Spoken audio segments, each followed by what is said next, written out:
Alap-alap Laut Kidul karya Ho Ping Hu bagian 1E. Karya, Asmaraman S. Ho Ping Hu.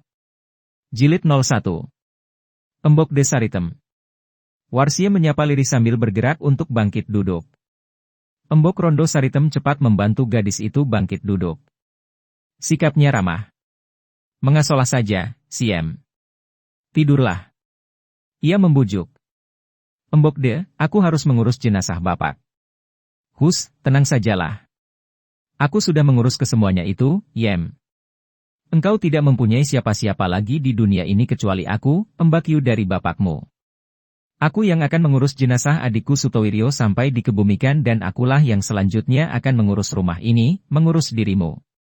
Serahkan saja segalanya kepadaku, Enduk. Akulah sekarang pengganti orang tuamu. Karena ucapan itu terdengar ramah dan manis, terharulah hati Warsiem yang sedang kebingungan. Ia merangkul Mbok De-nya dan menangis. Terima kasih, Embok De Saritem. Harun yang ikut duduk bersila di atas tikar bersama para pelayat, sejak masuk dan duduk, dia diam saja. Orang-orang yang melayat memandang kepadanya dengan alis berkerut dan pandang mata heran. Akan tetapi para penduduk dusun Bakulan itu tidak ada yang menyapanya. Maklum mereka adalah orang-orang dusun yang malu menegur seorang asing. Karena di tempat itu yang dikenal Harun hanya Warsiem seorang dan dia melihat betapa gadis itu sibuk di dalam dan tidak pernah keluar, agaknya bahkan tidak ingat lagi kepadanya, maka dia pun diam saja. Ikut makan dan minum ketika disuguhi makan dan minum. Dia merasa tidak enak untuk meninggalkan tempat itu begitu saja. Pertama, dia memang ingin melayat untuk menyatakan ikut berduka cita dan kedua, dia tidak mungkin dapat pergi begitu saja meninggalkan Warsiem tanpa pamit kepada gadis itu. Ketika jenazah Ki Sutowiryo diangkut menuju ke tanah kuburan yang terdapat di luar dusun Bakulan, Harun juga ikut dalam iring-iringan mereka yang ikut mengantar jenazah ke pekuburan. Dia mengikuti dengan hikmat upacara yang diadakan orang-orang itu ketika mengubur jenazah dan dengan hati penuh iba dia hanya memandang dari jarak agak jauh kepada Warsiem yang menangis sambil mendeprok di depan gundukan tanah di mana jenazah ayahnya terkubur. Gadis itu tampak menyedihkan sekali. Pakainya kusut. Rambut yang digelung sembarangan itu awut-awutan. Muka tanpa bedak itu agak pucat dan air matanya membasahi kedua pipinya. Entah mengapa Harun sendiri tidak tahu, akan tetapi ada sesuatu yang terasa perih sekali dalam hatinya ketika dia memandang kepada Warsiem. Dalam pandang matanya, gadis itu tidaklah terlalu cantik, akan tetapi dalam wajah yang manis itu terdapat sesuatu yang membuat Harun terharu dan menimbulkan hasrat hatinya untuk melindunginya. Bahkan timbul suatu keinginan dalam hatinya untuk menghibur kedukaan gadis itu, untuk membahagiakannya. Satu demi satu para pelayat meninggalkan tanah kuburan itu sehingga akhirnya tinggal di situ hanya Warsiem dan Embok Rondo Saritem yang menghibur gadis yang masih menangis sedih itu. Harun juga masih berada di situ agak jauh, dalam jarak 10 meter dari kedua orang wanita yang masih berjongkok di depan gundukan tanah kuburan baru itu. Sudahlah Yem. Tidak ada gunanya ditangisi lagi. Engkau bahkan hanya akan membuat gelap perjalanan bapakmu ke alam kelanggengan. Sebaiknya kita pulang. Aku harus membereskan rumah yang mulai sekarang menjadi tempat tinggal kita berdua. Rumahku sendiri di ujung dusun akan kujual agar aku dapat tinggal denganmu di rumah kita yang baru. Warsiem dapat menenangkan hatinya dan pada saat itu teringatlah ia akan orang asing yang telah menolongnya.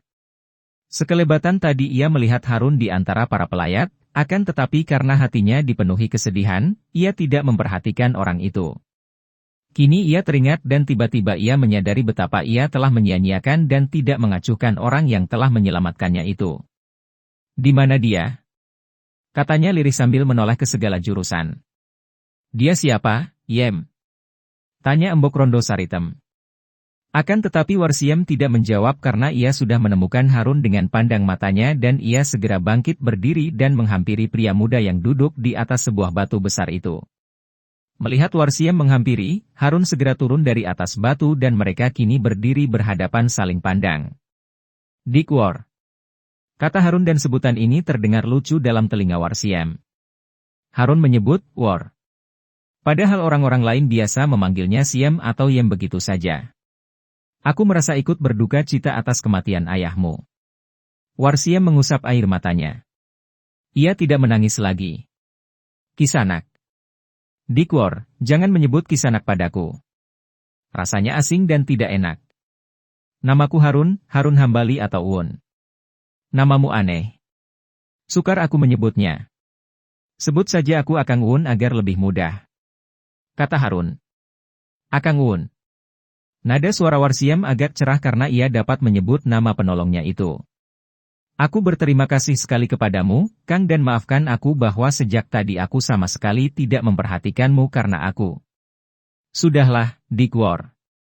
Hal itu tidak mengapa karena engkau sedang sibuk dan dilanda kesusahan. Pada saat itu Embok Rondo Saritem sudah menghampiri mereka. Dengan alis berkerut ia menegur. Siem, siapakah orang ini? Matanya memandang kepada Harun penuh selidik. Apakah dia yang membunuh bapakmu? Ah, sama sekali tidak, Embok De. Dia ini. Harun, dia yang telah menolongku dari tangan penjahat yang menculikku. Kata Warsiem cepat. Dia ini orang asing.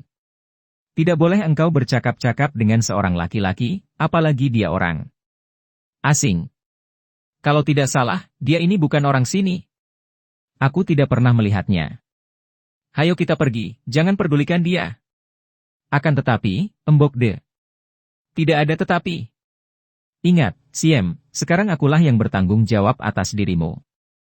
Engkau harus menurut kata-kataku karena akulah pengganti orang tuamu. Mari kita pergi, semua orang sudah pergi. Jangan-jangan orang ini berniat buruk. Embok Rondo Saritem lalu memegang tangan gadis itu dan ditariknya pergi dari situ.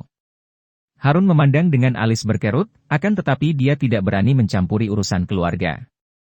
Ikuti terus kisah-kisah dari kami yang terpercaya dari berbagai sumber, dengan cara klik subscribe dan juga loncengnya, agar Anda selalu mendapatkan notifikasi jika channel YouTube ini mengupload video kisah leluhur Nusantara yang terbaru. Bersambung ke bagian 1F.